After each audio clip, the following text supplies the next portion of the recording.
Hey guys, tonight we begin with a subject both scandalous and scholarly, the intimate, confusing, and occasionally downright bizarre world of medieval sex.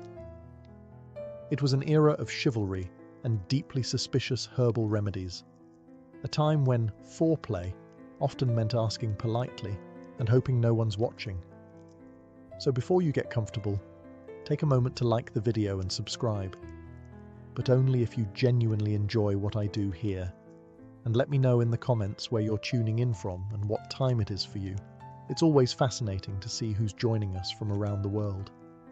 Now, dim the lights. Maybe turn on a fan for that soft background hum, and let's ease into tonight's journey together. Let's start with the biggest misconception. Medieval intimacy did not unfold beneath silk sheets in candlelit chambers, while a lute played softly in the background. In reality, the setting was usually a small, single-room home shared by an entire family, including children, aging relatives, a couple of goats, and a chicken who had strong opinions about personal space. Privacy, as we think of it, simply didn't exist. Most peasants lived in homes where the kitchen, bedroom, and stable were technically the same square footage, just with different smells. If a couple wanted some alone time, they had to get creative. Timing mattered, so did volume.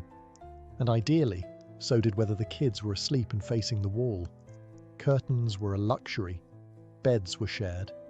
And even among the upper classes, servants might be asleep at the foot of the bed, or standing in the corner pretending not to notice anything. Many noble households kept records of bedroom arrangements for legal or religious reasons, which is exactly as awkward as it sounds. Travelling also didn't help. Inns often had shared beds. That's right, total strangers might sleep side by side for the night, which made things even more complicated. Want a little affection? You better check if there's already someone in the bed, and whether or not they brought their boots. If you were married, and both parties were still awake and reasonably clean, you could share a mattress of straw and hope for the best.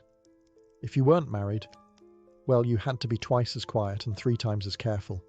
Communities were small, walls were thin, and gossip travelled faster than plague rats. For those living in monasteries or convents, the rule was simple. No. No privacy, no distractions, and certainly no late-night whispers. But even there, human nature occasionally made things complicated, which explains why many abbeys had unusually high garden walls. In the medieval world, few things shaped private life more than the church, and it had a lot to say about what went on behind closed doors, or more accurately, behind shared curtains.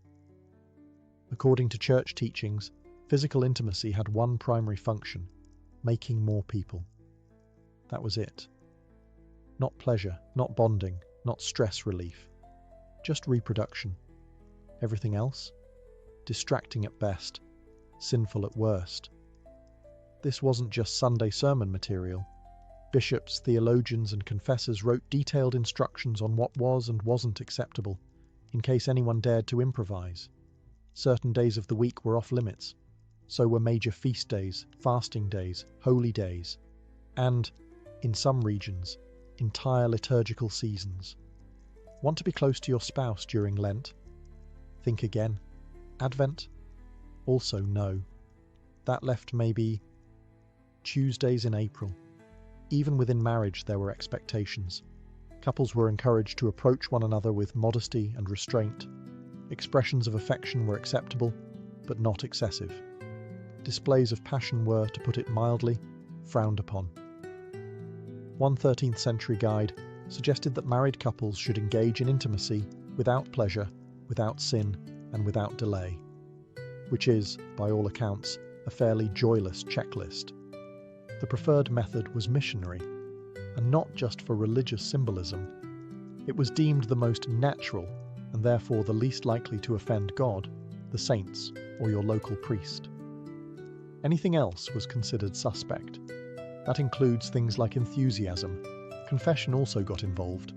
Priests often asked pointed questions during confession to determine whether couples had broken any moral or ecclesiastical guidelines. These weren't vague spiritual inquiries, they were very specific, sometimes uncomfortably so. Let's just say the average 14th century friar knew far more about his parishioners' bedrooms than their birthdays. Still, enforcement was uneven. Some regions were stricter than others. Some priests ignored these rules entirely, and many lay people, particularly peasants, simply smiled, nodded, and did what they were going to do anyway, quietly. If you think modern couples have trouble syncing their schedules, spare a thought for medieval folks. Planning a romantic evening in the Middle Ages required a calendar, a priest's blessing, and the luck of St. Valentine himself, who, ironically, was never married. The Church had opinions, and by opinions we mean strict prohibitions, on when intimacy was allowed. Sundays? Absolutely not. That was the Lord's Day. Fridays? Still no. Day of penance. Wednesdays? Suspicious. Add in Lent, 40 days. Advent, another 40. Various saints' feast days, holy days, fast days, and even certain moon phases, and you'll find the calendar was less of a schedule and more of a divine obstacle course. The idea was to keep the soul focused on heaven, even when the body had other ideas. There were even lists, actual lists, of forbidden days. Some confession manuals outlined nearly half the year as off-limits. And if you were feeling particularly affectionate during one of those forbidden days, well, enjoy your spiritual guilt and an extra trip to confession. One 13th century bishop scolded a married couple for their excessive affection, which translated to more than once a month. He recommended they direct their passion toward prayer. The couple was reportedly not thrilled. Naturally, the upper classes were more exposed to these restrictions. They had chaplains, confessors, and spiritual advisors breathing down their necks. Peasants, meanwhile, had a more flexible approach. Their lives revolved around livestock, weather, and not freezing to death, which left less time for worrying about whether Tuesday was the feast of St. No Fun. To make things worse, some believed that intimacy during the wrong time could result in sickly children, divine punishment, or, worst of all, a reputation. If your neighbours caught wind that you were celebrating a little too enthusiastically during Lent, it could lead to shame, gossip, or a strongly worded sermon delivered with maximum eye contact. Romance in medieval Europe was less about falling in love and more about falling into a legally binding agreement. If you were hoping for candlelit dinners, poetry, and whispered confessions, you'd be better off reading a troubadour ballad. Real-life courtship for most people involved livestock, land rights, and two families agreeing not to start a feud. Marriage was primarily a business deal. Daughters were exchanged to cement alliances, acquire property, or secure peace between neighbours who had previously disagreed over whose pig ate whose cabbage. A bride might come with a dowry of coin, linens, or a small patch of farmland. In return, the groom's family might promise not to be entirely insufferable. Courtship, when it happened, was supervised, sometimes literally. Young people rarely courted alone. A maiden might be watched over by her mother, a stern aunt, or, if things got really serious, an entire village that was very invested in whether or not you held hands. Among the nobility, arranged matches were the norm. Kings and lords negotiated marriages like chess moves, and affection was something you developed later, or not at all. As one medieval proverb more or less stated, "Better a wealthy match with a grumpy face than a poor one with dimples." Romantic. Even among peasants, practical concerns ruled. A man's suitability was judged by his land, tools, or the size of his ox. And women? They were evaluated on their housekeeping skills, reputation, and general ability to not start drama at the market. This doesn't mean love didn't exist, it did, but it usually came after marriage, not before. If affection grew over time, that was considered a bonus, not a requirement. Think of it like medieval emotional DLC, not included in the base marriage package. Still, where there's a will, there's a workaround. Secret flirtations, playful songs, and moonlit walks to the village well became the unsanctioned side quests of medieval dating. Just be careful.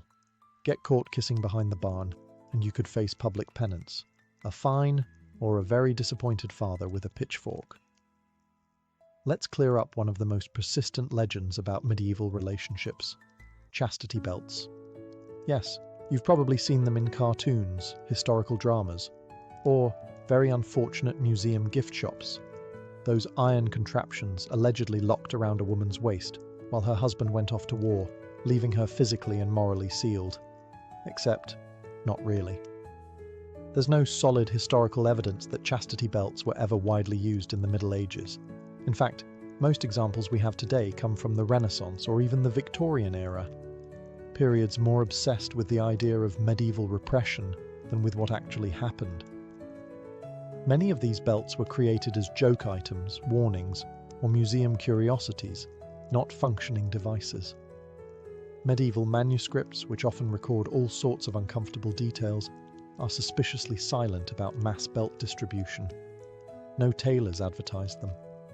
No laws regulated them. No churches handed them out during awkward marriage ceremonies. It's almost as if, and stay with me here, they weren't actually a thing. Which makes sense, because the design is wildly impractical. Medieval hygiene was already questionable. Now imagine adding a rusty metal contraption with no user manual, and a padlock that probably required a blacksmith. It would have caused more infections than it prevented indiscretions. So where did the myth come from? Likely from a combination of later moral panic and satire. Renaissance moralists and Victorian collectors loved the image of a repressed, over-controlled medieval woman. It fit their narrative. And nothing says virtue like a literal keyhole in your underpants.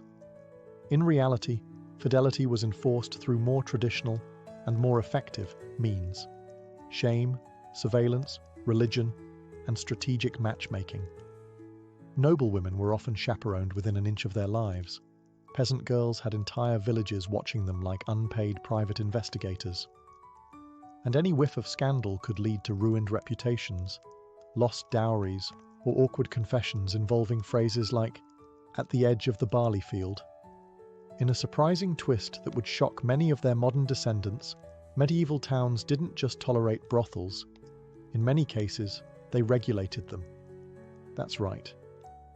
In several parts of medieval Europe, especially urban centres, brothels operated as legal businesses. Town councils licensed them, charged taxes, and even designated specific red light districts, long before the light bulb was invented. Some cities went as far as employing officials to manage them.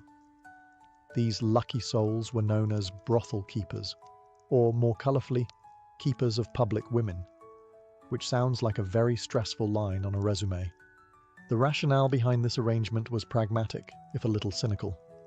Officials believed that allowing a controlled outlet for men's desires would reduce the chances of greater sins, like adultery, assault, or, heaven forbid, dancing. Regulated brothels were seen as a necessary evil to keep society orderly, much like traffic signs or the existence of turnips. The church, of course, wasn't thrilled. Officially, it condemned the entire practice. But unofficially, many clergy turned a blind eye. Some even collected rent from the very same establishments. If that sounds like hypocrisy, congratulations. You've grasped the essence of medieval theology in practice.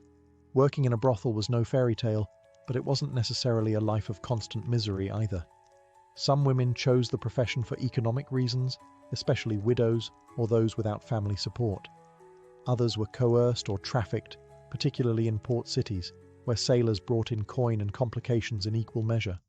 There were even handbooks. Yes, actual handbooks, for how these houses should be managed. Clean sheets, basic health inspections, and set hours were all part of the regulation process. Patrons came from all social classes: knights, apprentices, merchants, even monks, despite vows that strongly suggested otherwise.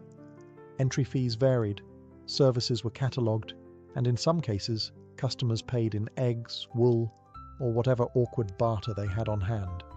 Medieval tinder, it was not. Let's set the scene. Candlelight flickering, a soft breeze through the thatched roof. Your beloved whispers sweet nothings, and then removes their wool tunic to reveal a powerful medieval musk.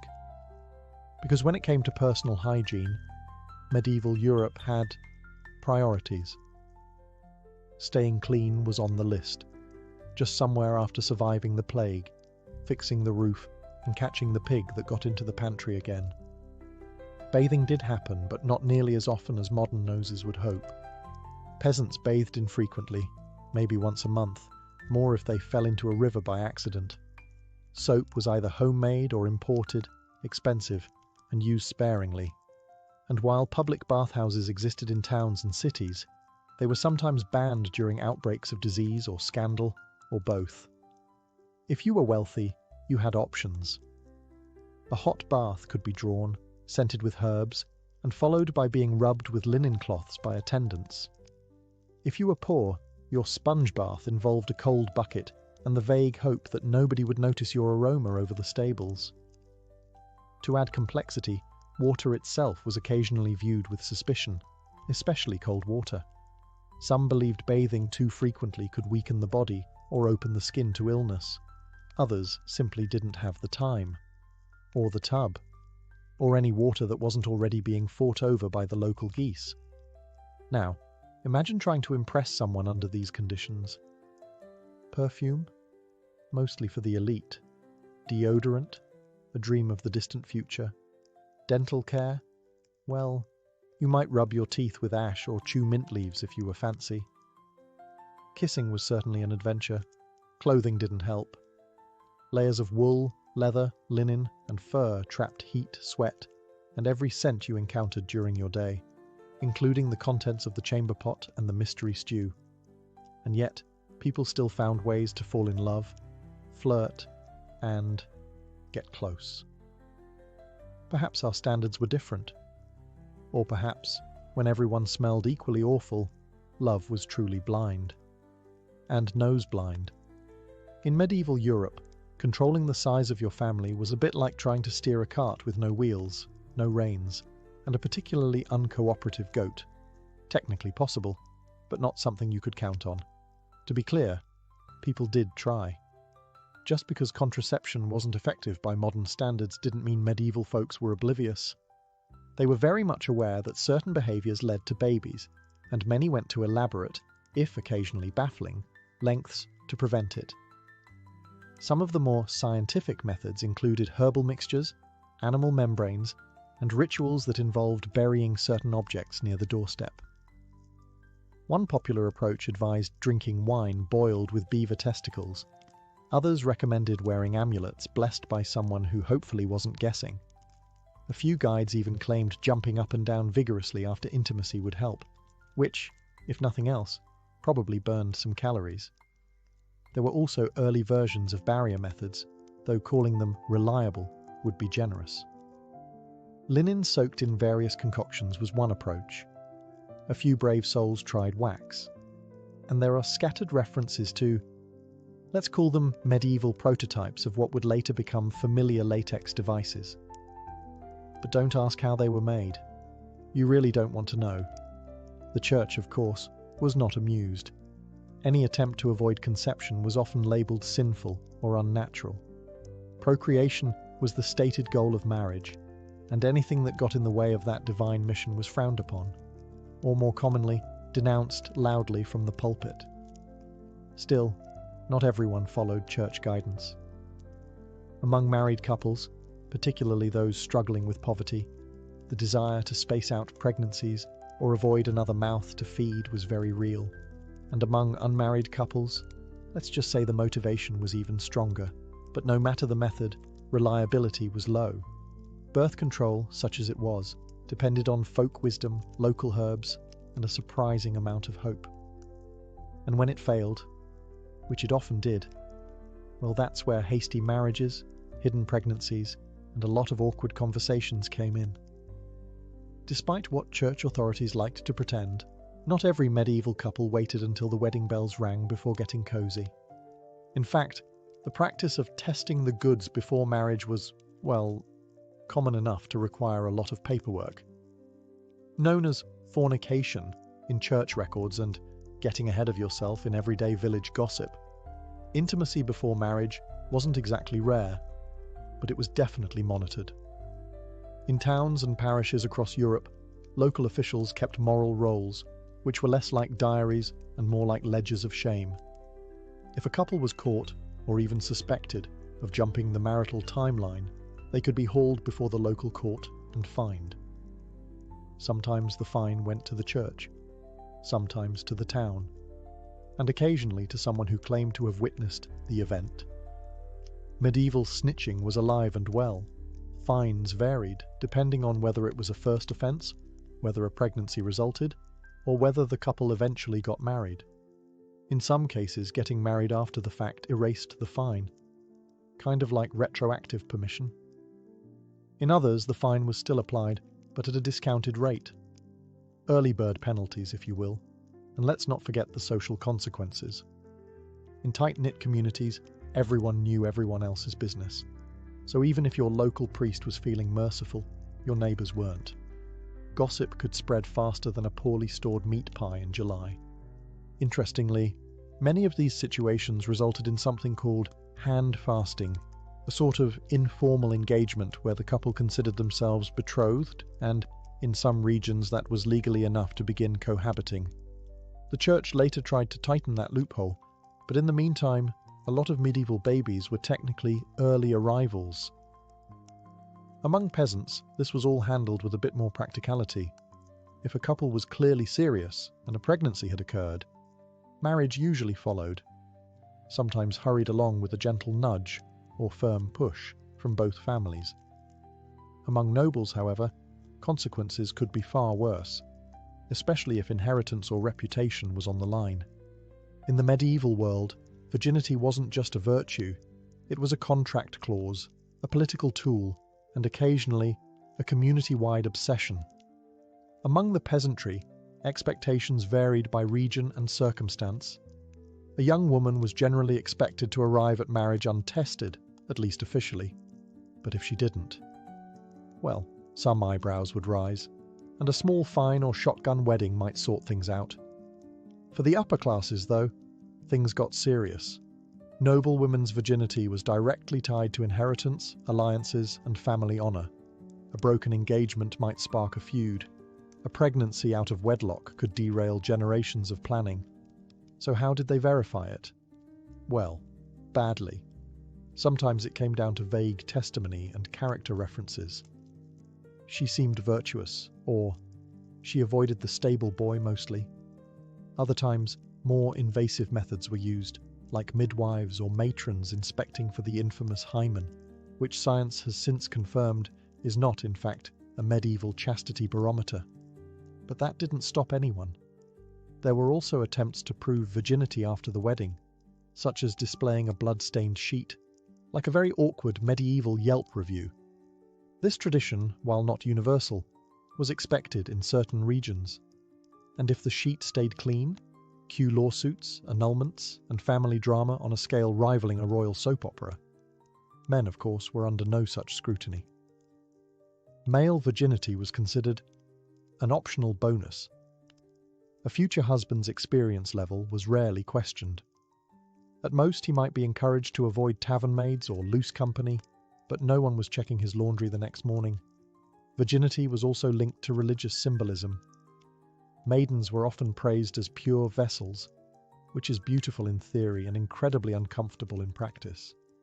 Young girls were raised with saintly ideals, often featuring horrifying martyrdom stories.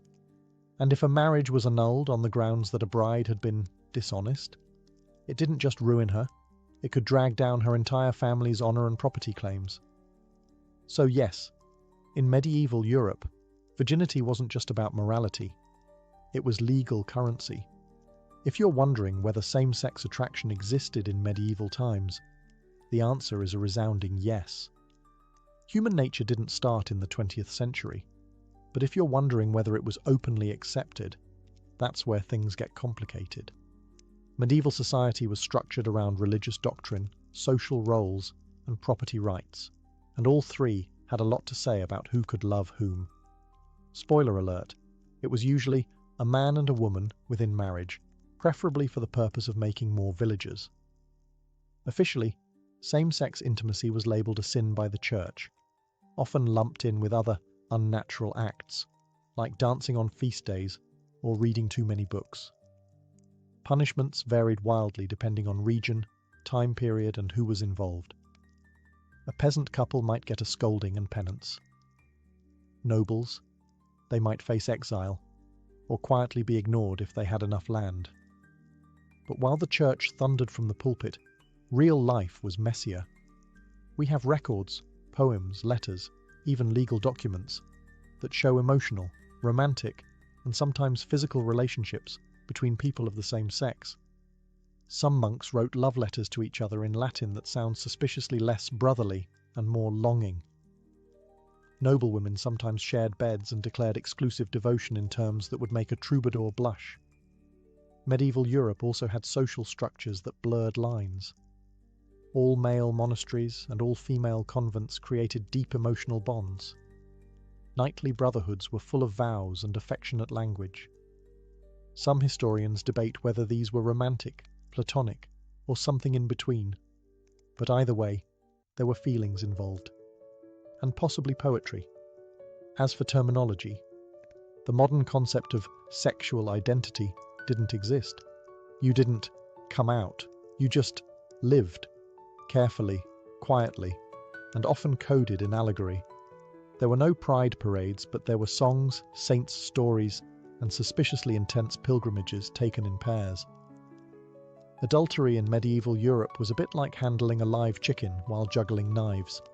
Risky, loud, and likely to end with someone losing a bit of pride, or property. Let's be clear, adultery wasn't just a personal failing.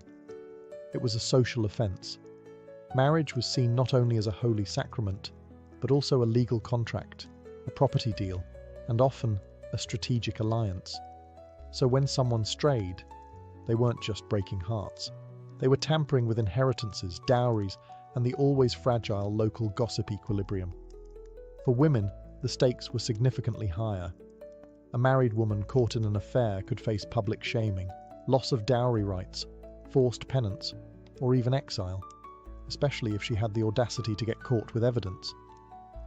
Adulterous noblewomen might find themselves imprisoned, divorced, or, in extreme cases, discreetly removed from court life. Think less scarlet letter, more scarlet exit. Men, on the other hand, got more leeway. A married man having an affair with an unmarried woman might be seen as morally suspect, but not legally punished, unless the woman's family had powerful friends or the church was feeling unusually righteous that week. That said, not all adulterers got off easy. Some towns imposed steep fines or required public confession. A few legal records include creative punishments, such as parading through the village in nothing but a shift or having to pay for a new church bell, because nothing says divine justice like bronze acoustics.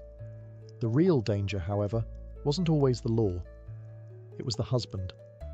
Honour killings weren't unheard of, particularly among nobles. If a cuckolded man discovered his wife's affair, medieval custom sometimes allowed him to take appropriate action. The definition of appropriate, of course, depended heavily on his status and how many swords he owned. For the wealthy, things could spiral into full-blown scandals, duels, annulments, or decade-long family feuds. For peasants, the consequences were usually financial. A fine here, a goat forfeited there, and a permanent place in village gossip. In medieval Europe, the idea of consent existed, but not in the way we understand it today. It wasn't about mutual respect or enthusiastic yeses. Instead, it was tangled in law codes, dowries, church doctrine, and the occasional shrug from society. Let's start with the basics. Medieval canon law did recognize the concept of consent in marriage. In fact, a marriage was considered valid if both parties verbally consented, even without a priest present. That's right. Two people saying "I will" in a field somewhere could technically be married. Romantic? Possibly. Legally confusing? Absolutely. But here's the rub. Just because consent was acknowledged in theory doesn't mean it was respected in practice, especially for women. For noble daughters, consent often came after arrangements were made. Families negotiated marriages like peace treaties. The young lady's opinion might be politely requested, or strongly implied. But in the end, the dowry talked louder than she did. For peasant women, choices were broader, but still pressured. Saying no to a match could mean economic ruin or social backlash. Saying no to the local Reeves' son? Riskier still. Inside marriage, consent became even murkier. Husbands had legal rights to their wives' bodies, and denying them could be grounds for complaint or annulment. Some church thinkers argued that spouses owed each other the marital debt, which sounds like a joint checking account, but was actually far less voluntary. Still, the picture wasn't all grim. Medieval courts did prosecute cases of coercion and assault, especially when witnesses were available or the accused didn't have powerful friends. In urban centres like London or Paris, court records show women and men bringing forward complaints, sometimes winning justice, or at least making a public stink. And let's not forget the literary side. Medieval tales are full of complex dynamics. Courtly love poetry, for example, often danced around consent, with knights pining, ladies refusing, and everyone dramatically swooning. If nothing else, they knew it was important to ask, even if they ignored the answer. If you ever felt like the medieval church had a complicated relationship with physical pleasure, you're right. It wasn't just complicated, it was borderline suspicious. And that suspicion extended right into the bedroom of every married couple, where the church preferred, ideally, that nothing too enjoyable was going on. To be fair, the church didn't outright ban marital relations. That would have been a logistical nightmare for inheritance, population, and, well, humanity. But it did strongly recommend moderation. Extreme moderation. Like, once a month, in the dark, no smiling kind of moderation. Theologians of the time praised celibacy as the highest form of spiritual discipline. Saints were celibate. Monks and nuns took vows. Even married couples were encouraged to live in continence, abstaining entirely, especially if they were older, holier, or simply tired of each other. A couple who voluntarily gave up intimacy was praised as being halfway to sainthood, or at least halfway to separate beds. Some church thinkers like St. Jerome went even further. He argued that even within marriage, desire was a weakness. Marital relations were acceptable only for procreation, not for fun, not for bonding, and certainly not because someone looked particularly fetching in their woolen nightshirt. This attitude filtered down into confessionals and moral manuals. Priests were instructed to ask married parishioners if they had been too lustful, even with their own spouses. Picture the awkward silence that must have followed that question at the altar rail. And yet, people still lived their lives. Most peasants, merchants, and even nobles nodded politely at the church's teachings, then went home and did whatever felt right between chores, taxes, and the odd peasant uprising. Let's be honest, after a long day threshing barley or settling land disputes, a little affection probably felt more comforting than shameful. But for the truly devout, celibate marriages were held up as models of spiritual partnership. These were couples who lived together, prayed together, and considered carnal urges a thing of the past, or at least a thing better left to younger, less holy villagers. After everything we've covered, arranged marriages, fines for flirting, herbal birth control, suspicious bath habits, and church warnings against smiling too much, you might be wondering, did medieval people actually fall in love? The answer is yes. Awkwardly, passionately, and sometimes even happily. Despite the rigid social structures and moral sermons, love found a way to bloom in the cracks. Peasant couples courted in fields and marketplaces, trading favours, flowers, and whispered gossip over turnips. Noble lovers exchanged poetry and secret glances during formal banquets, while pretending to care about hunting falcon breeds. Monks and nuns wrote letters filled with emotion that modern readers still debate. Was it spiritual longing, or something more? Literature from the period is bursting with romance. Troubadours sang of distant ladies who inspired knights to go off and get very dramatically injured.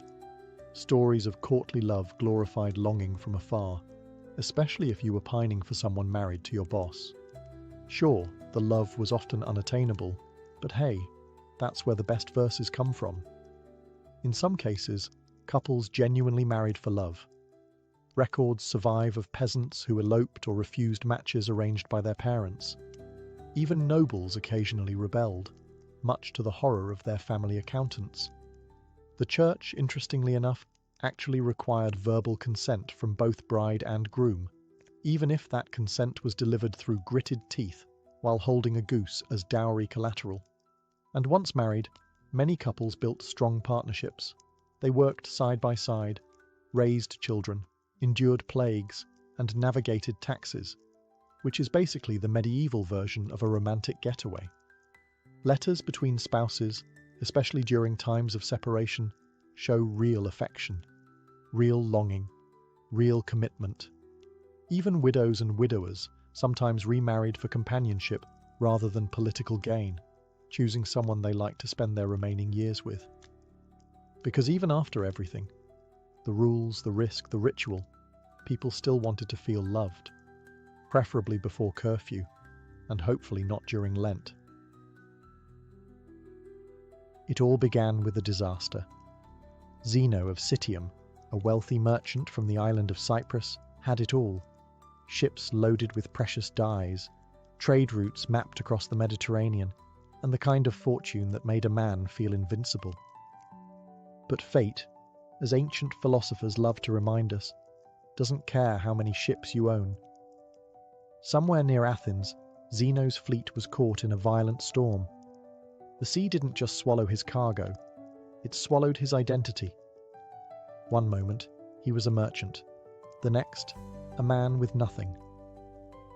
When he finally reached the Athenian shore, he was broke, soaked, and, ironically, on the verge of something far more enduring than trade wealth. With nowhere to go and nothing left to lose, Zeno wandered into a small bookshop in the Athenian agora. It was here that he picked up a worn copy of Xenophon's Memorabilia, a text that preserved the wisdom of Socrates. Intrigued by the quiet power of the ideas within, Zeno asked the bookseller where he could find a man like Socrates. The bookseller simply pointed to a stooped, cranky philosopher named Crates walking by. And so, Zeno began studying under Crates the Cynic, a man known for rejecting wealth and possessions with almost theatrical dedication. He once threw his money into the sea just to prove a point. At first, Zeno struggled with this extreme lifestyle. He wasn't ready to live in poverty for philosophy's sake. But Crates planted a seed in his mind, one that grew into a new way of thinking. Zeno didn't stay a student forever. Over time, he pieced together his own worldview, borrowing Socratic ethics, Cynic discipline, and the logical rigor of earlier thinkers like Heraclitus. Eventually, he began teaching in the painted colonnade of Athens, the Stoa Poikile, a public porch decorated with murals. That's where Stoicism got its name, not from an ivory tower or secret academy, but from a painted porch open to all. It's a fitting origin, a philosophy born not from luxury, but from ruin. Not in a palace, but in a moment of humility. Stoicism, from its first breath, was designed to help people navigate the wreckage, not avoid it. And Zeno was its first survivor. After the shipwreck and the scrolls, after the quiet conversations with cynics and the long walks under the Athenian sun, Zeno didn't just start teaching, he started redefining what it meant to live well. At the heart of his philosophy was one powerful idea: logos. To the Stoics, logos wasn't just reason. It was the divine, rational structure of the universe, the cosmic blueprint. Everything, they believed, happened for a reason, whether or not humans could understand it. The world, messy as it seemed, was ordered, and if you could align your thinking with that cosmic order, you could live with peace, clarity, and moral strength. Zeno and his early followers taught that virtue, arete in Greek, was the only true good. Not fame, not wealth, not even physical health. Those were indifferents, things that might be nice to have but didn't define your moral worth. What mattered was how you handled them. And that's where the Stoic mindset takes shape. The world throws chaos at you, but you remain unmoved. Not emotionless, but anchored. You can't control external events. You can't control what people say or do. But you can always control your thoughts, your actions, and your responses. It was radical. Most people back then, and let's be honest, most people today, chase comfort, admiration, money, or control. But Stoicism offered a quieter path. Live in harmony with nature, accept fate without resentment, and strive only to be good, not to feel good. Their favorite analogy? Life is like being a dog tied to a cart. You can either run with it or be dragged behind. Either way, the cart's going forward. Your choice is how you move with it. Zeno wasn't alone for long. His students began gathering in the Stoa, discussing how to master themselves rather than the world. Over time, this porch talk turned into one of the most quietly resilient philosophies in history, and one that would outlast empires. But philosophy doesn't live in theory, it lives in practice. And in the next generation, a new Stoic would take the reins. One who fought battles not with logic alone, but with discipline and steel. His name? Cleanthes, a former boxer who brought muscle to the mind. Cleanthes wasn't your typical philosopher. Before he ever scribbled a single scroll or stood beneath the painted porch, he was a boxer. Not metaphorically, a literal pugilist, earning his bread through sheer physical strength and relentless endurance. But when he discovered Zeno's teachings, he found a different kind of strength, the kind that didn't bruise but braced the soul. He worked by night carrying water for a gardener and studied philosophy by day. His hands were calloused, his muscles worn, but his mind unshakable. Cleanthes embodied the Stoic belief that virtue comes not from privilege, but from perseverance. He didn't speak of theories he hadn't tested. If Zeno taught that one should accept hardship with grace, Cleanthes lived it every sunrise. His most famous work, the Hymn to Zeus, is a poetic tribute to Logos, the divine rationality that governs all things. But don't let the title fool you. This wasn't religious flattery, it was a calm declaration of cosmic order. Everything, Cleanthes wrote, is woven into a grand plan, even the painful parts. His Stoicism was like a glacier, silent, immense, and impossible to move. He also introduced a more emotional texture to Stoicism. While Zeno emphasized logic and detachment, Cleanthes suggested that proper emotions, like awe at nature or love for wisdom, could have a place if they aligned with reason. He wasn't arguing for indulgence, just for balance. After all, what good is a philosophy that turns you into a robot? Cleanthes wasn't flashy, and he didn't gather crowds with clever wordplay. In fact, some mocked him for being slow of speech. But what he lacked in eloquence, he made up for in steadiness. And in Stoicism, steadiness was everything. He eventually succeeded Zeno as head of the Stoic school, not because he was charismatic, but because he lived the philosophy more fully than anyone else. His life was a kind of walking proof, a quiet testament that one could endure hardship without bitterness, question fate without rage, and remain grounded without giving up on greatness. Through Cleanthes, Stoicism gained muscle. Not the kind that wins applause, but the kind that holds your spine straight when the world goes sideways. And then came a man who sharpened Stoicism like a blade, Chrysippus, the logician who turned this porch-born philosophy into a towering system of thought. If Zeno founded Stoicism and Cleanthes gave it strength, Chrysippus gave it its skeleton. Without him, Stoicism might have crumbled into vague ideas and forgotten porch lectures. Instead, it became one of the most rigorous philosophical systems in the ancient world, thanks to a man who reportedly wrote over 700 books. Most of them now lost, but their influence? Undeniable. Chrysippus was relentless. He didn't just inherit the school from Cleanthes, he rebuilt it. Where Zeno had been reserved and Cleanthes poetic, Chrysippus was surgical. His specialty: logic. In a time when most philosophers leaned on rhetoric or emotional appeal, Chrysippus built a system of reasoning that could rival Aristotle's. He was obsessed with clarity. He believed that if Stoicism was to survive, it couldn't rely on charisma or tradition. It had to make sense. Ironclad. No loopholes. No fluff. He refined the Stoic distinction between what is in our control and what is not. He expanded their ethics, metaphysics, and physics into something coherent and unapologetically difficult. Chrysippus argued that virtue alone was sufficient for happiness, not virtue plus comfort or virtue plus friends. Just virtue, full stop. One of his most famous contributions was the lecton, a concept describing the meaning behind words. He argued that every spoken word had a sayable, a layer of content carried by speech, tied to logic. It might sound abstract, but this deepened the Stoic understanding of reason and clarity, which for them was essential to a good life. But he wasn't just dry parchment and dusty scrolls.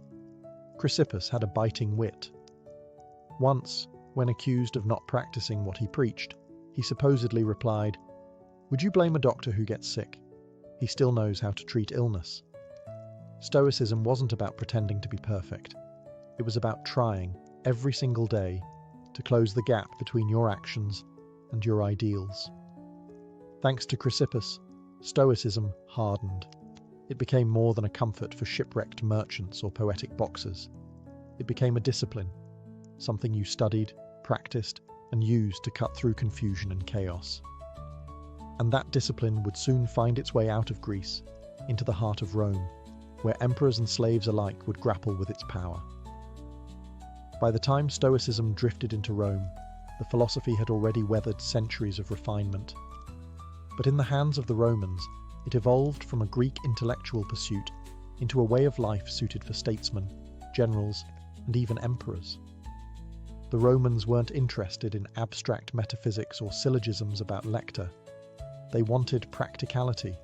They faced wars, conspiracies, betrayal, and personal ruin, and they needed a system that could hold their inner world steady while the outer world collapsed. Stoicism, with its focus on self-mastery and virtue in the face of chaos, was a perfect fit. Enter Seneca the Younger, philosopher, playwright, and reluctant advisor to the notoriously unstable Emperor Nero. Seneca wasn't born into hardship. He was a wealthy elite, well-educated, and dangerously close to power. But despite his position, his writings reveal a man deeply aware of life's fragility and the corrupting lure of comfort. In his letters to Lucilius, Seneca preached restraint, mindfulness, and simplicity. He warned against being ruled by emotion or desire, and yet his own life was a battlefield between Stoic ideals and political compromise. He amassed wealth even as he wrote about frugality. He served a tyrant even while writing about virtue. But rather than discredit him, this tension makes him more relatable. Seneca didn't pose as a saint.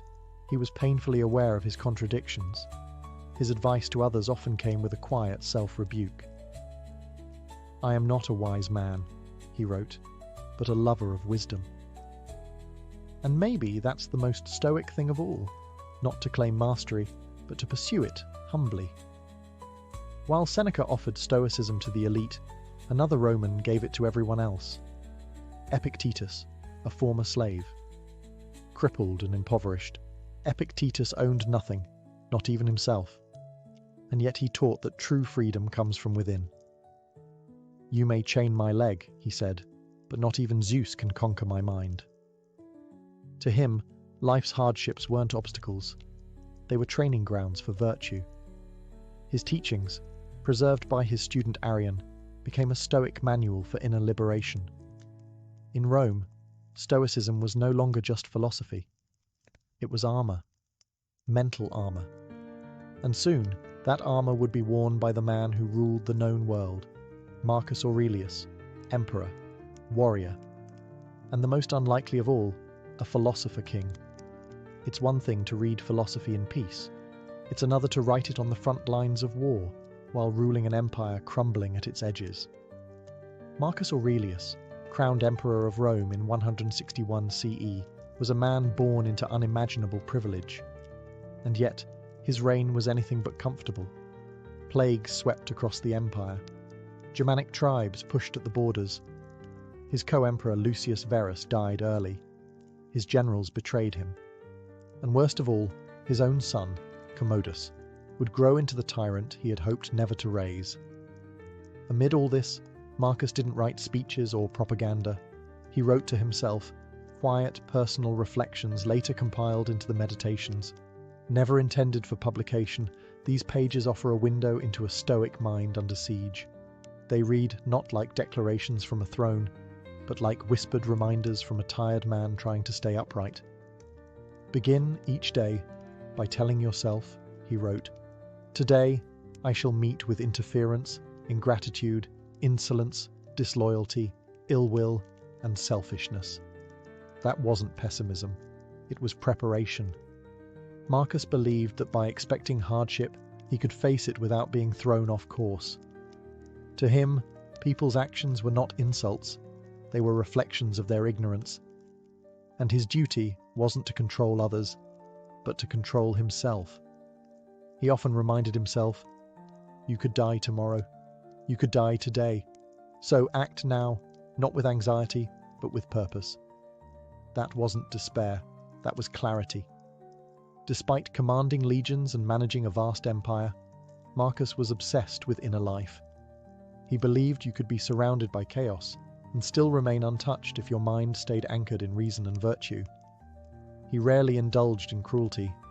He rejected opulence, and while he couldn't always live up to Stoic ideals, who could? He returned to them like a compass in a storm. Marcus Aurelius didn't invent Stoicism, but in many ways, he lived it more visibly than anyone before him. He proved that Stoicism wasn't just for philosophers in togas or ascetic monks. It was for anyone, even the most powerful man on earth, who wanted to carry peace into the battlefield of life. And yet, after Marcus, the flame of Stoicism began to flicker. It wouldn't vanish, but it would retreat, waiting centuries to be rediscovered by new seekers of calm in the modern world. After the death of Marcus Aurelius in 180 CE, Stoicism didn't exactly die, but it faded. The philosophy that had once stood at the heart of Roman intellectual life began to slip quietly into the background. Part of this had to do with politics. Marcus's son, Commodus, inherited the empire and seemed determined to undo every Stoic virtue his father lived by. While Marcus embodied restraint and wisdom, Commodus embodied indulgence and vanity. The Roman court became a theatre of excess, and philosophy had no role in the spectacle. Meanwhile, a new force was rising: Christianity.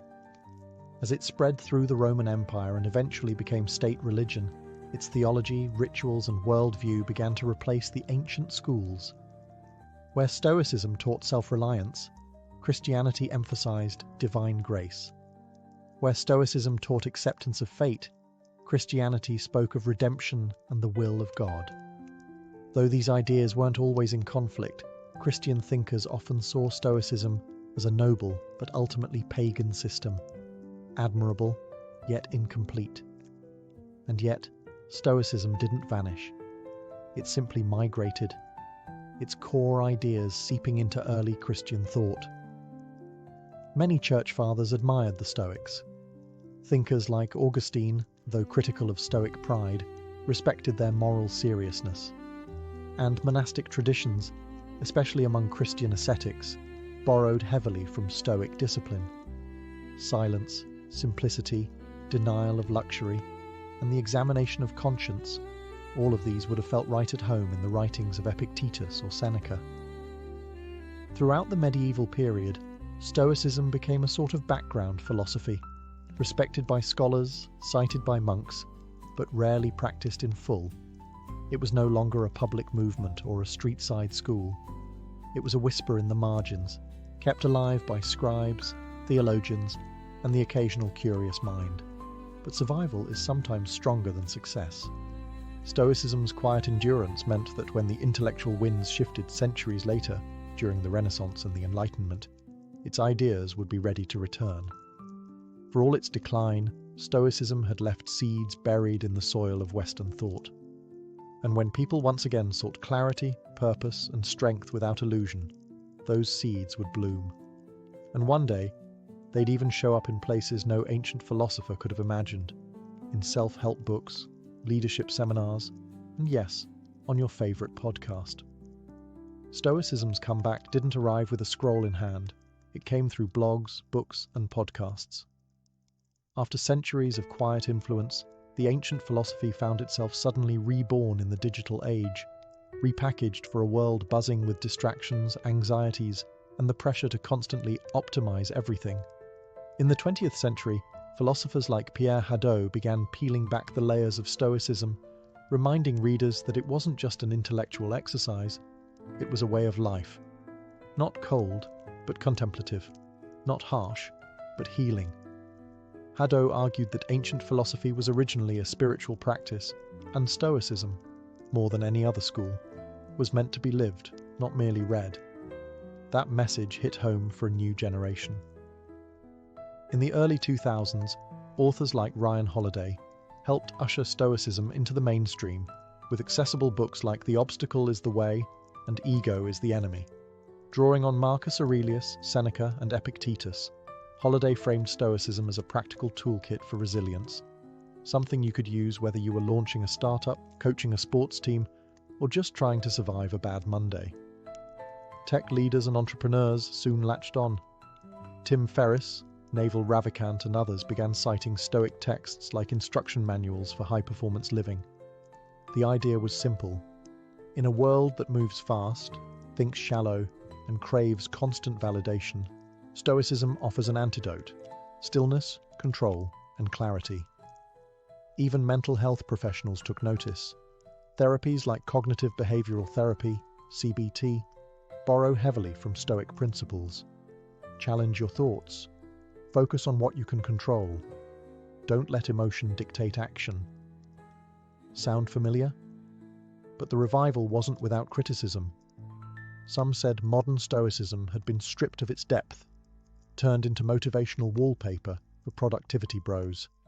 And there's truth to that. Not every inspirational quote on Instagram reflects the rigor or humility of ancient practice. Still, the fact remains. Stoicism survived not because it was trendy, but because it works.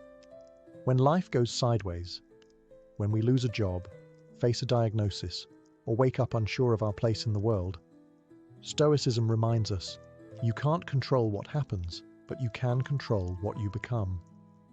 That message has never been more timely, and so we arrive at the present, where ancient wisdom quietly guides modern minds. Today, Stoicism exists in a paradox. It is an ancient philosophy designed for inner peace, now living in a world obsessed with noise. Scroll through social media and you'll see a quote from Marcus Aurelius, sandwiched between cat videos and stock tips. Open a bestseller list, and there it is again. The Daily Stoic, waiting to be your morning mental vitamin. Somehow, a 2,300-year-old porch philosophy is trending. But Stoicism isn't popular because it's fashionable. It's popular because it addresses a very specific modern hunger, mental clarity in a world of confusion. When everything feels out of control, the economy, relationships, climate, algorithms, Stoicism offers a map inward. It teaches us to focus, not on the chaos around us, but on the choices we still own. The central questions remain the same. What is in your control? What kind of person will you choose to be, regardless of circumstance? And unlike some philosophies that demand total withdrawal from the world, Stoicism invites us to participate. Go to work, raise your kids, serve your community, but do it from a place of calm, not craving. Action, yes, but grounded action. In that sense, Stoicism is a kind of rebellion, not the loud, sign-waving kind, but a silent resistance against impulsiveness, distraction, and emotional chaos. It's the discipline to pause before reacting, the courage to stay kind in a cruel moment, the humility to know you're not the center of the universe, but you are responsible for how you move through it. More than ever, people are returning to this simple clarity. Athletes use it to manage pressure. Veterans use it to process trauma. CEOs use it to lead without ego. Teenagers, overwhelmed by the constant flood of comparison and digital noise, turn to Epictetus for a lifeline. Of course, no philosophy is a magic cure. You'll still feel grief, still fail, still lose your temper. But Stoicism gives you something rare, a framework to get back up, reflect, and recenter. In the end, it's not about being perfect, it's about progress. Quiet, steady, internal progress. And in a world that rewards loudness, maybe the most revolutionary act is to be still. To a modern visitor, an ancient Roman bath might look like a luxury resort. Marble floors, vaulted ceilings, statues of gods, and pools steaming in the morning sun. But to a Roman, it was just another Tuesday. Bathing wasn't an occasional treat. It was a daily ritual, and for many, an essential part of being Roman. By the height of the empire, there were over 900 public baths in Rome alone, ranging from grand imperial complexes to modest neighborhood facilities. Everyone from senators to shoemakers made time to bathe. Cleanliness was important, yes, but so was the rhythm of the experience, the routine, the conversation, the heat. The process was deliberate. You'd enter through the apoditerium, or changing room, where slaves might help wealthier patrons undress.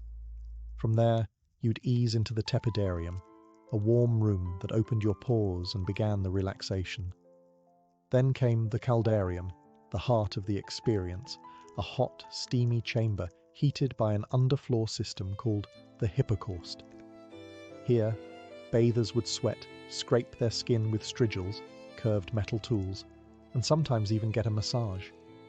Finally, you'd plunge into the frigidarium, a cold pool meant to tighten the skin and jolt the senses. It was this contrast, hot to cold, sweat to chill, that gave the ritual its power. Romans believed it was good for circulation, digestion, and even mood, and honestly, they were probably right. But more than hygiene or health, baths were about belonging. You went to see and be seen. You gossiped, networked, debated politics, made business deals, or just eavesdropped on the latest scandal. Some brought their own musicians. Others brought snacks. Poets recited verses. Philosophers argued under domed ceilings, echoing with laughter and steam. In essence, a Roman bath was a democratic space, at least by Roman standards. Status mattered, but even emperors might share a room with commoners. Slaves and women had restricted access or separate hours, but they too were part of this daily world. For the Romans, bathing wasn't about vanity. It was about routine, health, society, and rhythm. A place where the individual dissolved, just a bit, into the larger hum of the empire. One breath of steam at a time. Roman baths weren't just impressive. They were engineering masterpieces. Long before the modern sauna or heated flooring, the Romans figured out how to transform bricks, fire, and water into an immersive wellness center. At the core of this innovation was the hypocaust system, an early form of central heating. Beneath the floors of the hot rooms, slaves stoked a roaring furnace, or prefernium. This fire heated a space beneath the raised floor, supported by small columns called pillae. Hot air flowed through this subfloor chamber and up through flues in the walls, radiating heat through the room like a gentle oven. The result? A consistent, enveloping warmth without smoke suffocating the bathers. The architecture itself was strategic. Vaulted ceilings trapped heat, domes diffused sound, and a complex arrangement of rooms regulated temperature flow, from the cooler apoditerium to the temperate tepidarium to the blazing caldarium. Windows were designed to harness sunlight, and water was constantly circulating, clean, flowing, and heated to exacting standards. And let's talk about the aqueducts, the silent heroes of the empire. These elevated stone channels delivered vast quantities of water into the cities, allowing even inland bath complexes to operate year-round. Some of the grandest baths, like those of Caracalla or Diocletian, consumed millions of litres of water daily. Yet the system was so well built that waste was minimal and flow was constant. The water wasn't just used for soaking. Romans also had steam rooms, saunas, and even primitive flushing toilets nearby. Sewage was carried away through underground drainage systems. Again, all gravity-powered. The baths weren't isolated marvels. They were integrated into the broader infrastructure of Roman urban life. Maintenance was constant. Workers known as fornicatores tended the furnaces, while others cleaned the pools, managed supplies of wood, or repaired tiles and plumbing. It was labour-intensive, but the reward was clear. These buildings didn't just last years, many stood strong for centuries. In an age with no electricity, no industrial machinery, and no digital thermostats, the Romans created a seamless experience of heat, comfort, and flow. That's why walking into a Roman bath wasn't just entering a building, it was entering a system, one powered by fire, sustained by water, and shaped by genius. Despite all the sweat, steam, and strigils, Roman baths were never just about physical cleansing. They were about information. In a society without smartphones, email, or newspapers, the baths functioned as a kind of open-air broadcast centre. Gossip didn't trickle here, it flowed. Senators, merchants, soldiers, and poets all mingled freely, with togas off and voices raised. Conversations carried across the tepidarium like wildfire. Who was sleeping with whom? What was the emperor plotting? Which general just lost a battle in the east? Who bribed which magistrate to get out of paying taxes? If you wanted to know what was happening in Rome, or what might happen soon, the bathhouse was the place to listen. This wasn't accidental. The Roman elite knew the baths were public arenas, and they used them strategically. Politics didn't stop at the Senate steps. They soaked right into the marble floors of the caldarium. A clever patrician might accidentally bump into a rival in the hot room and float a proposal under the haze of steam. Or perhaps a patron would meet a client to reaffirm loyalties, offer advice, or drop a veiled threat, all while lounging in the pool. Even emperors played the game. It's said that Hadrian and later Antoninus Pius made a point of visiting the public baths as an act of image control, appearing accessible, wise, and invested in the lives of ordinary citizens. Of course, they had private bath wings too, but showing up in the public zone was a statement. I'm still one of you, sort of. It wasn't just politics that steamed up the tiles. Businessmen negotiated deals, poets recited lines, philosophers debated ethics. The acoustics of the domed rooms often helped amplify voices, a useful trick for anyone who wanted their cleverness overheard. In a strange way, the bathhouse was Rome's version of Twitter, Wall Street, and the Senate floor, all at once. It was unfiltered, buzzing, and deeply performative, but it was also where strategy was born. Real decisions, military, financial, personal, often started here, far from the formal halls of power. Because when everyone is half naked, sweating and relaxed, masks fall away. And in the steam, the real empire whispered its plans. To the Romans, bathing wasn't just about feeling fresh or looking polished. It was a critical part of health and medicine. The bathhouse was where ancient wellness philosophy met practical self-care. Doctors recommended it, philosophers endorsed it, even the military encouraged it. Hot water, cold plunges, sweating, and massages were all believed to purify the body and balance the humours. The four fluids the Romans thought governed health: blood, phlegm, yellow bile, and black bile. If these got out of balance, you got sick. But a visit to the baths, with its cycle of heating, scraping, and cooling, could supposedly restore that balance. And there's some logic to it, even by modern standards.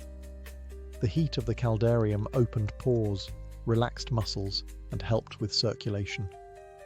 The cold plunge in the frigidarium reduced inflammation and invigorated the senses. The skin was scraped clean with strigils, which removed dirt, oil, and dead skin. Afterward, many Romans received massages using scented oils, sometimes infused with herbs, sometimes just olive oil. Today, We might call this detoxing or hydrotherapy. They just called it daily life. Some of the larger bath complexes even included small medical clinics where physicians, often Greek-educated, examined patients, offered treatments, or suggested dietary changes. If you had a cough, aching joints, or digestive troubles, your doctor might prescribe not a pill, but a visit to the tepidarium or a change in your bathing routine. Exercise was part of the picture too. Many baths had attached palestra, open courtyards for physical activity. Romans boxed, wrestled, fenced, or played ball games before beginning the bathing process. The idea was to work up a sweat before entering the steam rooms. Health wasn't passive. It was earned, one push-up and plunge at a time. Even mental health wasn't ignored. The rhythm of the bath, its slow, deliberate transitions from room to room, encouraged reflection. Some Stoics and Epicureans even wrote about the baths as places to clear the mind and tame the emotions. In many ways, Roman baths were ahead of their time, an integrated space for exercise, cleansing, socializing, and healing. A kind of ancient wellness center, with better mosaics and slightly more gossip. For the Romans, a healthy body wasn't a goal. It was the foundation of virtue, clarity, and strength, and the bathhouse was where it all began. Walking into a grand Roman bathhouse wasn't just stepping into a building. It was stepping into an aesthetic experience. The architecture, the materials, the very air, everything was designed to impress, soothe, and elevate.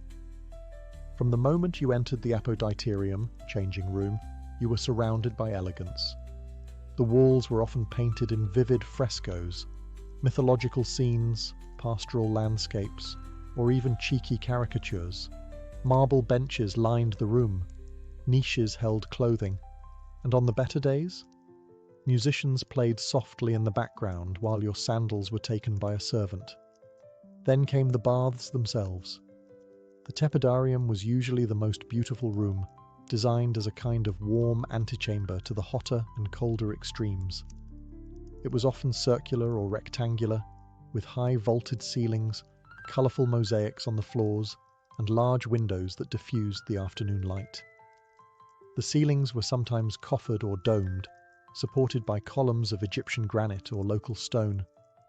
The caldarium, the hot room, featured heated pools and steam. You'd see bronze or terracotta braziers, and sometimes gilded taps that flowed with heated water. The floors were warm beneath your feet, thanks to the hypocaust system, and the air shimmered with heat. Decorative fountains and statues added a touch of divine elegance. Apollo, Venus, and Hercules all made appearances. The frigidarium, cool and serene, was usually the largest and most striking space. Its cold pool reflected a ceiling, often covered in painted stars or geometric patterns. The water itself glistened, sometimes lit by small skylights or open oculi that allowed a beam of sunlight to cut through the mist. There was a quiet stillness here, a contrast to the chatter and bustle of the earlier rooms. Everything in the Roman bath was designed to inspire awe.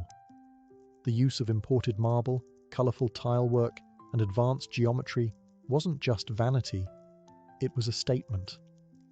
The baths were the empire distilled into stone, orderly, refined, and proudly extravagant. Even smaller local baths took design seriously. Mosaics often warned bathers with humorous Latin phrases like cave canem, beware of the dog, or balneum gratum, the bath is pleasant. These were spaces meant to charm the eye, calm the spirit, and remind you, in case you forgot, that you were living in the greatest civilization on Earth. And all of that before you even got wet. While Roman baths were public spaces in theory, not all Romans experienced them equally. The bathhouse was a microcosm of Roman society, a place where lines blurred, but never fully disappeared. Let's start with class. In the grand thermae of Rome, like those of Caracalla or Trajan, emperors might bathe in the same rooms as commoners. That sounds democratic, but social distinctions still lingered. The wealthy often arrived with entourages, slaves to carry towels, oils, and even portable benches. They could afford private massages or extra services in nearby rooms. Some larger baths had exclusive sections, scolae, reserved for upper-class patrons. Even in the shared pools, there was an unspoken hierarchy. You might rub elbows with a senator, but you weren't about to chat him up. Then there was gender. Men and women did not usually bathe together. Most large bathhouses offered separate hours or separate wings. Some emperors, like Hadrian, enforced strict segregation. Others, like Commodus or Elagabalus, allowed, or even encouraged, mixed bathing, much to the horror of conservative Roman moralists. Women's access depended on time, location, and the whims of local officials. In wealthier cities, women had beautifully appointed baths of their own. In poorer regions, they often bathed early in the day, before men arrived. While some women enjoyed regular access, others, particularly those of lower status, had to navigate schedules, scrutiny, and social stigma. Slaves and freedmen made up a significant portion of bath visitors. They were allowed in and often encouraged to attend, especially if their work was labor-intensive. However, they typically entered during off hours or in more modest facilities. That said, many slaves worked within the bathhouses as attendants, masseurs, or firestokers, and some were known by name for their skill and charm. And what about outsiders? Foreigners, non-citizens, and provincials were welcomed in most Roman cities, especially in the empire's heyday. In fact, the spread of Roman baths across conquered territories was one of the empire's tools of cultural integration, a way of saying, "Welcome to Rome, now take your clothes off." So yes, the Roman baths were a shared space, but just like in the forums or the Senate, your experience depended heavily on who you were. Still, for a brief moment in the mist, the hot stone and the splash of cold water, those lines could blur, and that was part of the magic. Though bathing was the central activity, Roman bathhouses were far more than places to get clean. They were entertainment hubs, part gym, part theatre, part lounge, where you could easily spend an entire afternoon, and many did. In fact, larger bath complexes resembled ancient leisure centres. After a workout in the palaestra, a courtyard used for wrestling, boxing or ball games, you might take a stroll to the library, located just off the main hallway. Yes, many baths had libraries. Romans could relax with scrolls by Cicero or Virgil, blending physical rejuvenation with intellectual stimulation. A healthy body and a healthy mind. Both were on the menu. Music filled the air too. It wasn't uncommon to hear live performances from flutists, harpists or singers echoing through the domed chambers. Bathers might be serenaded while reclining near a fountain or getting an oil rub down. In fact, some bathhouses employed professional entertainers to keep the mood light and luxurious, from acrobats to comedians. There were also food stalls and snack counters, often located in or near the apoditerium. Known as popinae, these small eateries served wine, bread, olives, cheese, and dried fruits. For wealthier patrons, personal slaves could bring more elaborate dishes, and the occasional exotic treat, from nearby villas. So yes, you could technically eat grapes in the steam room like a decadent emperor, though etiquette varied. Gambling was common too. Dice games, betting on athletic matches, or just casual wagers among friends added an air of mischief to the setting. These activities weren't always legal, but they were tolerated in bath culture. After all, people came here to let loose. The bathhouses also had spaces for intimate encounters. Some rooms functioned as private lounges or even brothels, depending on the time and location. Morally ambiguous? Definitely. But Roman society had a much different view of public space, privacy, and sensuality than we do today. And the steamy, dimly lit atmosphere of the Caldarium only added to the allure. One of Rome's most remarkable achievements wasn't just building an empire, it was standardizing the Roman experience across thousands of miles. And that included baths. From the misty highlands of Britannia to the deserts of North Africa, And from the forests of Gaul to the sands of Syria, the Roman bath became a unifying symbol of Roman identity. Wherever the legions marched and the engineers followed, they built roads, forts, and bathhouses. These provincial baths weren't just carbon copies. They reflected local resources and customs while still following the essential Roman layout: apoditerium, tepidarium, caldarium, frigidarium. In cold climates like Britain or Germania, the hot rooms were especially important.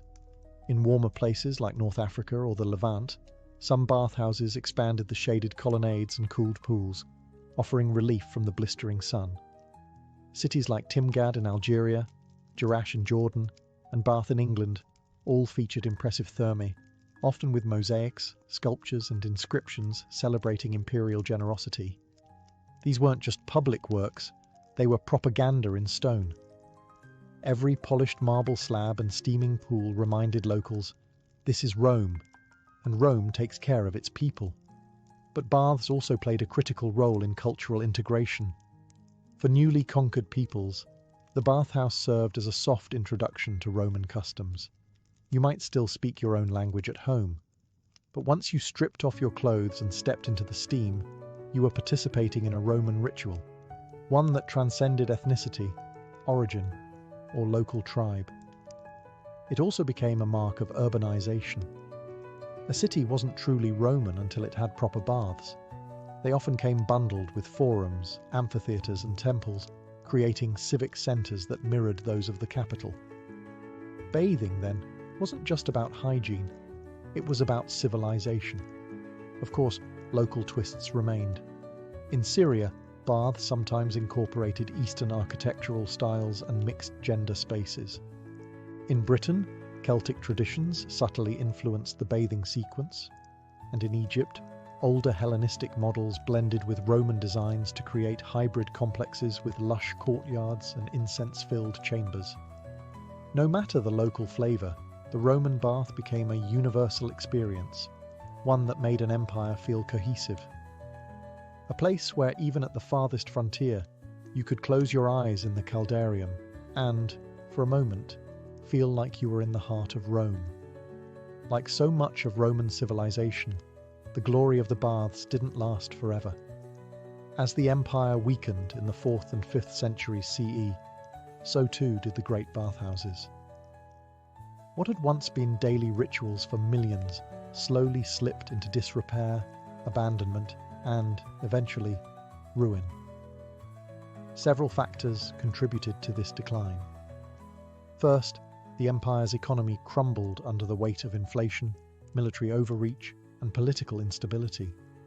Funding the maintenance of vast bath complexes, which required teams of workers, constant fuel for the hypocaust, and clean water from aqueducts, became unsustainable. Then came the breakdown of infrastructure. Aqueducts fell into neglect or were deliberately destroyed during invasions. Without running water, the baths lost their core purpose. The once bubbling caldariums went dry, and the marble halls echoed with silence. Religion also played a part. As Christianity became dominant, public bathing, especially mixed or nude bathing, came under increasing moral scrutiny. Church leaders saw the baths as symbols of pagan indulgence and bodily vanity. While some Christian emperors tried to preserve the public health function of the baths, others shut them down or repurposed them into churches, monasteries, or administrative buildings. And yet, the legacy of Roman baths endured. In the Islamic world, the tradition continued through hammams, bathhouses that carried forward many Roman innovations: heated rooms, steam treatments, and communal cleansing rituals. These spread across the Middle East and North Africa, preserving the essence of Roman wellness in a new religious and cultural framework. In Europe, spas and mineral baths became popular during the Renaissance and later Enlightenment, especially in places like Bath, England, and Baden-Baden, Germany. These revived bathing as a therapeutic and social activity, echoing the Roman model even as the empire itself was long gone. Today, the ruins of Roman baths still captivate visitors. The baths of Caracalla, the Stabian baths in Pompeii, and countless smaller sites across Europe and the Mediterranean remind us that Rome didn't just conquer through the sword, it conquered through comfort, engineering, and shared ritual. Roman baths may have crumbled, but their spirit lives on. In our gyms, our spas, our hot showers, and our quiet moments of self-care. In a way, every time we draw a hot bath or sit in a sauna, we're channeling a bit of the empire, steam rising, tension fading, time slowing, just as it did 2,000 years ago. In ancient Egypt, medicine didn't live in a laboratory. It lived in the temple, the home, and the world of the gods. Healing was not just a science, it was a spiritual art, and the person who treated your illness might just recite a spell while applying a poultice to your wound. That's because Egyptian medicine was deeply intertwined with religion. Illness, to them, wasn't only about injury or infection. It could also be caused by the wrath of a god, the invasion of a malevolent spirit, or a disruption in Mayat, the cosmic order that governed all things. So, doctors, known as SWNU, weren't always working alone. They often collaborated with priests who specialized in ritual and incantation. Together, they formed a dual force of treatment, one applying remedies, the other invoking divine protection. Temples were more than places of worship, they were centers of healing. Specific temples, like those dedicated to Imhotep, the architect, physician, and later deified healer, served as proto-hospitals. People would sleep there in hopes of divine dreams that revealed the source of their ailment or the cure itself. This was called incubation, and it was a respected method of diagnosis. Medical training was rigorous. Physicians studied scrolls like the Ebers Papyrus and Edwin Smith Papyrus, which outlined hundreds of remedies, procedures, and case studies. These documents show that while the Egyptians invoked gods, they also observed symptoms, recorded outcomes, and developed surprisingly advanced techniques, from wound suturing to dental care. But make no mistake, incantations were not just decorative. Many prescriptions included spells as ingredients. A broken bone might be treated with honey and linen, plus a recitation to ward off evil spirits. Psychological conditions, now recognized as mental illness, were seen as spiritual afflictions, often requiring the intervention of a priest or magician. To us, this fusion of medicine and mysticism might seem contradictory, but to the Egyptians, it was holistic. Body, mind, and spirit were part of the same continuum. Healing one meant addressing all. In the land of the Nile, to be a healer was to walk between two worlds, with one hand mixing herbs and the other raised toward the gods. Long before stethoscopes and lab tests, ancient Egyptian physicians relied on their senses and experience. They became masters of visual diagnosis, feeling pulses, examining wounds, and interpreting subtle signs in the body to understand what was wrong, even if they believed the root cause might be spiritual. The first step in diagnosis was always observation.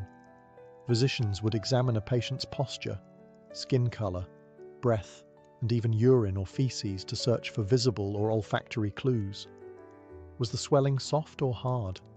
Did the discharge smell sweet or foul? These observations weren't just guesswork, they were documented, compared, and passed down through generations. The pulse held particular significance. The Egyptians called it the speech of the heart. They believed that the heart was the center of a system of channels, similar to a network of irrigation canals, through which air, blood, and spirit flowed. If the pulse was irregular or weak, it suggested that one of these vital channels was blocked or disturbed. Although their anatomical understanding wasn't perfect, their conclusions often reflected real symptoms and led to logical treatments. Yet when no physical explanation was found, the physician would turn to spiritual causes. Was the illness a punishment from a god? A curse from an enemy? A lingering spirit refusing to leave the body? In such cases, diagnosis involved more than examination. It required consultation with a priest-magician, dream interpretation, or even astrological analysis. The alignment of stars and the behavior of sacred animals might factor into the final verdict. In texts like the Ebers Papyrus, physicians categorized diseases based on patterns. They didn't always know why something happened, but they knew what usually followed. For instance, they could identify the stages of an infected wound or the course of a fever.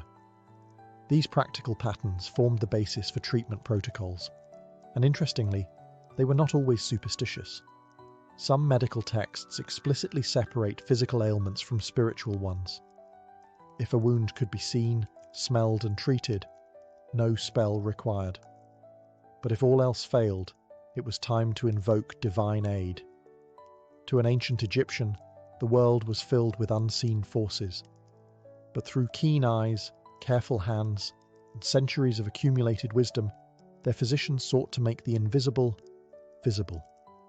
When it came to treatment, ancient Egyptian physicians had an astonishing arsenal of remedies and recipes. Their pharmacies weren't stocked with pills and injections, but with herbs, minerals, animal products, and oils, many of which they combined with surgical procedures and ritual chants. The result? A holistic approach that blended natural science with spiritual symbolism. At the heart of their medicine was the Ebers Papyrus, a 110-page scroll from around 1550 BCE. It contains over 700 prescriptions, addressing everything from stomach pain and toothaches to skin diseases and fertility issues. Each recipe was tailored, not just to the disease, but to the patient's body and social status, and often included precise instructions for mixing, timing, and application. One of their favorite ingredients? Honey. Prized for its antimicrobial properties and still used today in wound care. Honey was applied to cuts, burns, and ulcers, often mixed with other substances like crushed seeds or resin. They also used garlic, onion, juniper berries, and myrrh, not just for their aroma but for their antiseptic and anti-inflammatory effects.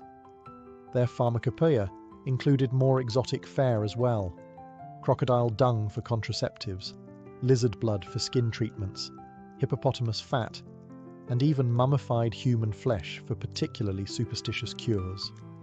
To modern eyes, this may seem grotesque, but these remedies reflected their belief that the power of the ingredient lay not only in its physical properties, but also in its spiritual essence. Minerals like natron, a naturally occurring salt, were used to dry wounds, cleanse infections, and preserve bodies. Copper, known for its antimicrobial qualities, was sometimes crushed and mixed into salves. Oils from lotus, castor beans, and black cumin were used for massage and pain relief. Doses varied depending on the affliction. A prescription might read, mix crushed sycamore fruit, honey, and natron. Apply for 4 days. Recite the following spell over the mixture. In Egypt, words were medicine too. The spoken charm activated the cure, a reminder that for them, healing was as much about meaning as it was about chemistry.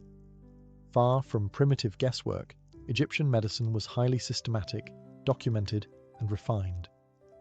While some remedies were bizarre, many were surprisingly effective, and some survive, in spirit or science, even today. Their medicine chest was drawn from the land, the body, and the gods, and they reached into all three to heal. While much of ancient Egyptian medicine focused on herbs and incantations, the Egyptians were not afraid to cut when necessary. They understood that some ailments needed more than a poultice or a prayer. They needed a steady hand and a sharp blade. The best evidence of Egyptian surgery comes from the Edwin Smith Papyrus, a 3,600-year-old medical text, unlike any other from the ancient world. It is methodical, clinical, and strikingly modern in tone. It describes 48 cases, mostly traumatic injuries, skull fractures, broken collarbones, spinal wounds, and includes step-by-step instructions on examination, treatment, and prognosis. What's fascinating is how pragmatic the document is. It even classifies cases into 3 outcomes: an ailment I will treat, an ailment I will contend with, and an ailment not to be treated. In other words, treatable, uncertain, and hopeless. This was triage, a concept we still use in emergency medicine today. Egyptian surgeons used a range of tools: bronze knives, scalpels, forceps, cautery hooks, and needles. They practiced stitching wounds, draining abscesses, setting bones with wooden splints, and even performing circumcisions. Some mummies show evidence of successful bone healing, indicating that patients survived their injuries and continued living for years. They were also pioneers in wound hygiene. Before stitching a cut, a physician might cleanse it with honey, beer, or resin, all of which have antiseptic properties. They then applied bandages soaked in oils or herbal mixtures to reduce inflammation and promote healing. Pain was eased with opium extracts or sedative herbs, though there's no evidence of general anesthesia. Surgery was likely painful, but quick and precise. One striking detail: Egyptians often left foreign bodies, like embedded arrowheads, in place if removing them posed greater risk. It shows a nuanced understanding of anatomy and risk management. They knew when not to intervene. Of course, surgery had its limits. There's no record of internal operations or major amputations. They lacked knowledge of circulation and infection the way we know it today. But within the boundaries of what was possible, Egyptian surgeons were remarkably skilled. They didn't just experiment. They observed, recorded, and passed their knowledge down. Through bandage and blade, Egypt laid the groundwork for practical hands-on medicine, and centuries later, those lessons would echo through the halls of Greek, Roman, and modern surgical practice. In ancient Egypt, women's health was not a fringe concern. It was central to medical practice. Fertility, pregnancy, childbirth, and contraception were all treated with serious attention, and women both received and sometimes practiced medical care themselves. One of the most fascinating sources on the topic is the Kahun Gynecological Papyrus, dating to around 1800 BCE. It's the oldest known medical text focused entirely on women's reproductive health.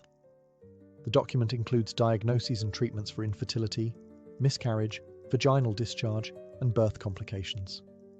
And like other Egyptian texts, each entry follows a familiar structure: the symptom, the examination, the diagnosis, and the treatment. Sometimes purely medical, sometimes magical, often both. For pregnancy, diagnosis began with clever experimentation. One common test involved having a woman urinate on barley and emmer wheat seeds. If the barley sprouted, she was said to be carrying a boy. If the emmer grew, a girl. If neither sprouted, she was not pregnant. Believe it or not, modern tests suggest this method may have had a modest accuracy, likely due to hormone levels affecting germination. Contraceptives were another area of focus. Ancient physicians used mixtures like honey, acacia leaves, and ground dates, inserted as a kind of barrier. Some recipes included crocodile dung, which sounds alarming, but was likely used for its sticky texture and symbolic potency. These were primitive forms of spermicides and barriers, aimed at preventing conception. During childbirth, midwives took the lead. They used birth bricks, platforms on which the labouring woman squatted, and offered both physical and spiritual support. Incantations were spoken to ward off the demoness Amit, who was believed to cause miscarriages or birth complications. Protective amulets, especially those depicting Taweret, the hippo goddess of childbirth, were worn to ensure a safe delivery. If labour was difficult, treatments ranged from massaging the womb with castor oil to having the mother breathe in herbal infusions or drink mixtures to stimulate the body's opening. Caesarean sections were unknown. If the birth could not be completed naturally, tragedy often followed. Still, much of Egyptian obstetrics was remarkably advanced for its time. It reflected a culture where fertility was divine, womanhood sacred, and life itself a process watched over by both healer and God. In the cradle of civilization, they respected the cradle of life, with every chant, every herb, every whispered hope. To modern minds, the blend of magic and medicine might seem contradictory, but in ancient Egypt, the two were inseparable. Healing the body meant treating the visible symptoms and the invisible forces, and sometimes the cure came as much from a spoken word as from a poultice. The Egyptians believed that illness could be caused by many things: natural imbalances, bad food, injury, but also curses, malevolent spirits, or the will of angry gods. If you broke your leg in an accident, that was one thing. But if your stomach hurt for days with no visible cause, that might be a demon, or even the restless soul of the dead, Ak, trying to torment you. In these cases, physicians turned to Heka, the sacred power of magic, which was thought to have been given to humanity by the gods themselves. Heka wasn't stage illusion, it was a legitimate divine force, just as real as water or fire. A healer might use it to activate a remedy, protect a wound from infection, or drive out an invisible entity. Spells were often included in medical texts, such as the Ebers Papyrus and the London Medical Papyrus. Some were poetic, others aggressive. One charm for treating burns reads, "O Isis, great magician, I call upon you to cool the fire in the flesh of your servant as you cooled the fire that scorched your own son, Horus." The spoken word was thought to imbue the remedy with divine power, turning herbs into miracles. Amulets were another form of protection and healing. People wore charms shaped like the eye of Horus, Ankhs, or the scarab beetle, each with symbolic significance. These amulets were believed to ward off evil, prevent disease, and protect both the living and the dead. Some were even embedded in bandages or placed directly on wounds. Specific deities were also invoked depending on the ailment. Sekhmet, the lion-headed goddess of plagues, was feared but also prayed to for healing. Thoth, god of wisdom, was called upon to guide the hands of surgeons and scribes alike. In Egypt, medicine without magic was incomplete. The chant, the gesture, the symbol, all were part of the cure. Because for the ancient Egyptians, healing didn't just mean removing pain, it meant restoring harmony between the body, the soul, and the cosmos. In ancient Egypt, death wasn't the end of life. It was the beginning of eternity. And to reach the afterlife, the body had to be preserved with precision and care. Enter the art of mummification, a practice that blurred the lines between medicine, magic, and mortuary science. At its core, mummification was about preserving the physical vessel so the soul could return to it in the afterlife. The body was seen as essential, not just a shell, but a sacred structure that the Ka, vital spirit, and Ba, personality or soul, needed to navigate the underworld and reunite in the next world. The process began shortly after death. Embalmers, who acted as both technicians and ritual specialists, washed the body with palm wine and Nile water. Then came the most critical step, removal of the internal organs, which were quick to decay. The stomach, intestines, lungs, and liver were extracted through an incision in the left side of the abdomen and placed in separate canopic jars, each guarded by one of the 4 sons of Horus. The brain, curiously, was considered unimportant and was removed through the nose using metal hooks. The heart, believed to be the seat of intelligence and emotion, was often left in place, though in later periods it too was removed and replaced with a sacred amulet. The empty body cavity was then stuffed with resins, myrrh, and linen, and the entire body was covered in natron, a natural salt mixture, to dry it out. After 40 days, the body was washed again, anointed with oils, and wrapped in hundreds of yards of linen, layer upon layer, often with protective amulets placed between folds. Each step was accompanied by spells, hymns, and rituals, particularly from the Book of the Dead. These invocations protected the deceased from demons and prepared them for judgment in the afterlife. The embalmer often wore a mask of Anubis, the jackal-headed god of mummification, to symbolize divine authority. In many ways, mummification was the Egyptians' most advanced medical procedure, a blend of anatomy, chemistry, and spiritual engineering. It wasn't about saving a life. It was about preserving it forever. To them, the perfect body was more than a sign of health. It was a passport to eternity. And in every carefully wrapped limb, they practiced medicine for the soul. While temples and tombs held the secrets of Egypt's gods, papyrus scrolls held the secrets of its doctors. Ancient Egyptian medicine was far from a series of oral traditions or tribal remedies. It was a well-documented, professionalized system, and much of what we know comes from the surviving medical texts, written with surprising structure and care. The most famous of these is the Ebers Papyrus, dating to around 1550 BCE, though it likely copied even older knowledge. Over 100 feet long, it contains more than 700 remedies for illnesses ranging from toothaches and stomach pains to mental disturbances and tumours.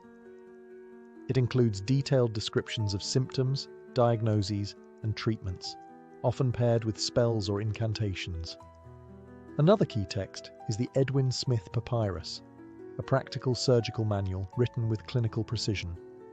Unlike other papyri filled with magic and prayers, this one reads like the notes of a war doctor.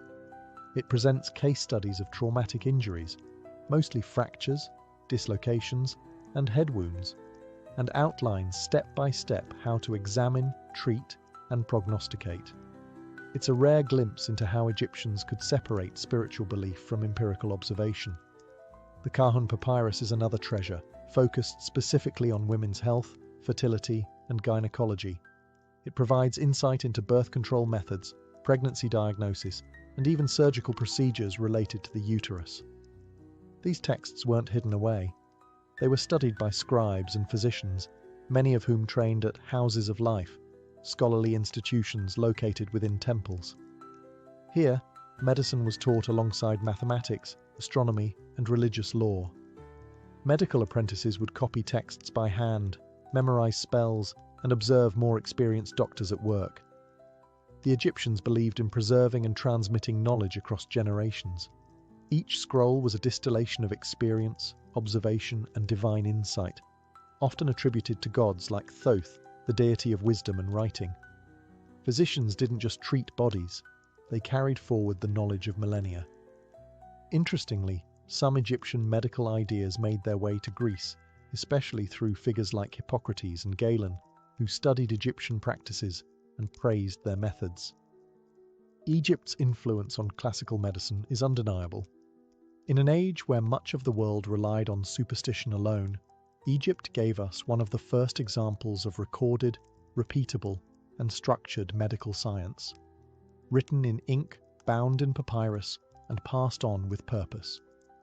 Though the sands of time buried their temples and tombs, the legacy of ancient Egyptian medicine never truly disappeared. In fact, many of their practices, beliefs, and innovations quietly shaped the course of global medical history. Their echoes still felt in today's hospitals, pharmacies, and spiritual healing traditions. First, their systematic approach to medicine was revolutionary. The Egyptians categorized symptoms, recorded treatments, and made careful observations about cause and effect.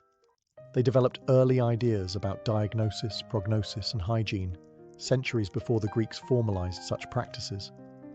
Their emphasis on cleanliness, daily washing, antiseptic salves like honey and natron, even the importance of bowel regularity, prefigured modern public health long before the word existed. Their understanding of the mind-body connection was also ahead of its time. Though they didn't possess neuroscience, they recognized that psychological states could affect physical health. What they called spiritual affliction might today be recognized as depression, anxiety, or psychosomatic illness, and their combined treatments of herbs, rituals, and social support were surprisingly holistic. Even their use of herbal remedies has endured. Substances like garlic, castor oil, aloe vera, and willow bark, a precursor to aspirin, are still used today. Some refined into modern drugs, others sold in health food stores as supplements. And while crocodile dung didn't make the cut, their experimentation with contraception laid early groundwork for reproductive medicine. But perhaps most enduring is their idea of the healer as both technician and guide. In Egypt, a physician wasn't just someone who closed wounds. They were someone who understood suffering. Healing was physical, emotional, and spiritual. That human-centered model has re-emerged in modern holistic medicine, palliative care, and even psychotherapy. The fusion of medicine and magic might seem strange to us, but it points to a truth that still holds. People don't just want to be cured, they want to be seen, comforted, and understood. Ancient Egyptian doctors knew this, and their scrolls, amulets, and incantations were not just treatments, they were acts of care.